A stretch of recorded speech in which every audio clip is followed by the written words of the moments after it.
Salut tout le monde, c'est Shiny Gaming. Aujourd'hui on se retrouve pour une nouvelle vidéo. Pourquoi je ne suis pas excité dans cette vidéo? Parce que je suis très content de vous faire cette vidéo. Aujourd'hui dans cette vidéo, qu'est-ce qu'on va faire? On va faire des décorations. Alors on va identifier les bruits d'étoiles, de planètes, de tout ce qu'il faut. Désolé, c'est le vent qui me casse les couilles. Donc, on va monter à bord de mon prestigieux vaisseau, le Gamecore vaisseau. C'est un vaisseau qui va coûter vraiment très cher. Oui, ça va coûter vraiment très cher. Oui, j'ai de la chance. Donc, dans ce vaisseau, aujourd'hui, qu'est-ce qu'on va aller faire? On va aller visiter des trous noirs, des pulsars, plein de choses après entrer en collision. J'espère que vous êtes prêts. C'est parti. Pour commencer, le 1, on va se diriger vers Jupiter.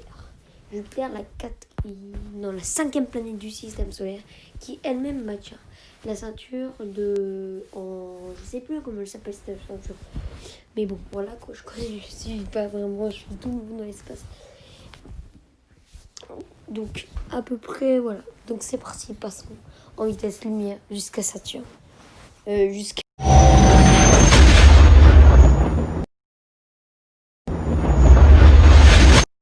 Nous sommes arrivés à Jupiter, comme on peut le voir. À Jupiter, comme on peut le voir, ça va être vraiment très dur. Car nous sommes vraiment en mode bug total, quoi. Enfin, on arrive. Bon, là, je suis à peu près à 100 km de la surface de la Terre, plus que elle est vraiment très grosse. Enfin, la surface de Jupiter, plutôt. C'est vraiment une connerie. C'est trop de conneries, mec. Et en fait, c'est la surface de Jupiter. Et il y a vraiment des bruits bizarres. Ce n'est pas vraiment des chants comme... Alors, en fait, tous ces bruits-là, c'est pas vraiment des chants, plutôt... Putain, je me suis bugué. Oh là. Putain, j'ai bugué. Reprenons. Plutôt, ces bruits, ce ne sont pas des chants. C'est en fait des ondes que les planètes envoient. Parce que le son a besoin de matière pour fonctionner, pour se propager. Donc, sur la Terre, quand tu vas mettre une enceinte dans l'eau, le son va se propager plus vite que sur la Terre, parce qu'il y a beaucoup plus d'oxygène dans l'eau que sur la Terre. Alors que dans l'espace, dans l'univers entier, il n'y a pas d'air, à part sur les planètes. Et donc ces ondes, en fait, que les planètes envoient, on les retranscrit en son, et donc ça donne ces fameux sons. Allez, je vous laisse écouter le son avec moi.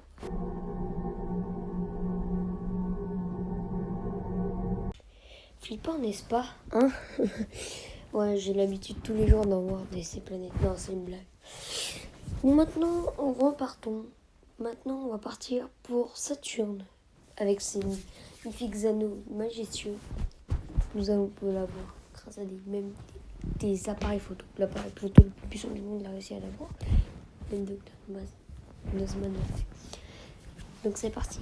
On passe en vitesse lumière.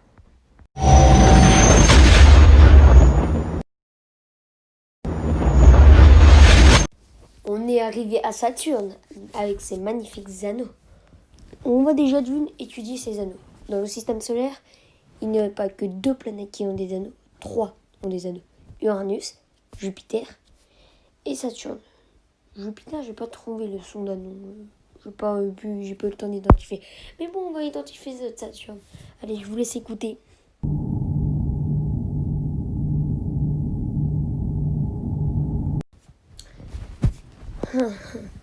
Comme sa planète qui fait des sons. Putain, j'ai dit n'importe quoi là. Comme on peut le voir, ces anneaux font aussi du bruit, mais bon, sa planète fait encore plus de bruit, plus flippant.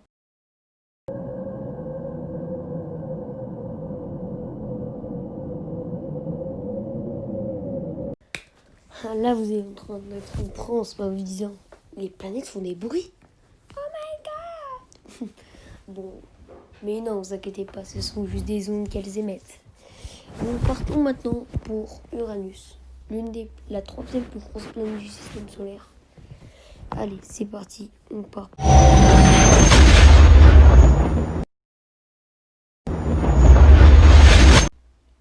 Arrivé à Uranus, comme on peut le voir derrière, il y a ces anneaux. Ces anneaux vont bien nous servir aussi, on va écouter ces bruits. Allez, je vous laisse écouter.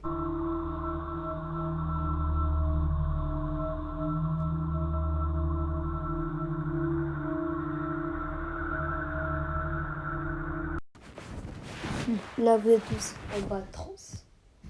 Maintenant, partons pour un pulsar. Pour un voyage assez long. Pour le pulsar du crabe.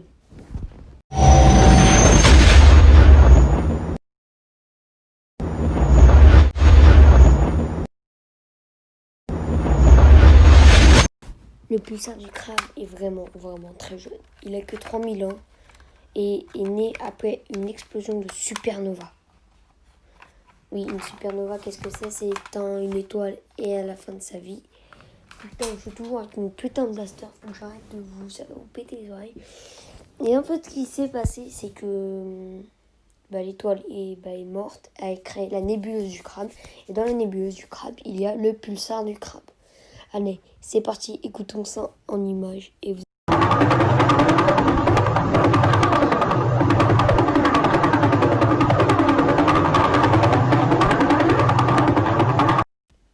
Là, vous allez vous dire, mais putain, mais il y a de la batterie dans l'espace ou quoi?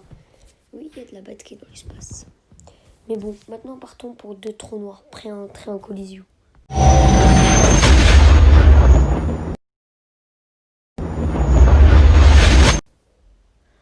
On est enfin arrivé.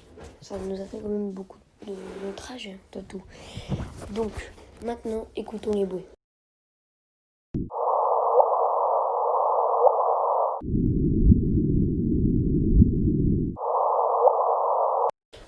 C'est tout pour cette vidéo. J'espère que ça vous a plu. Moi, je vous dis à toutes. Bye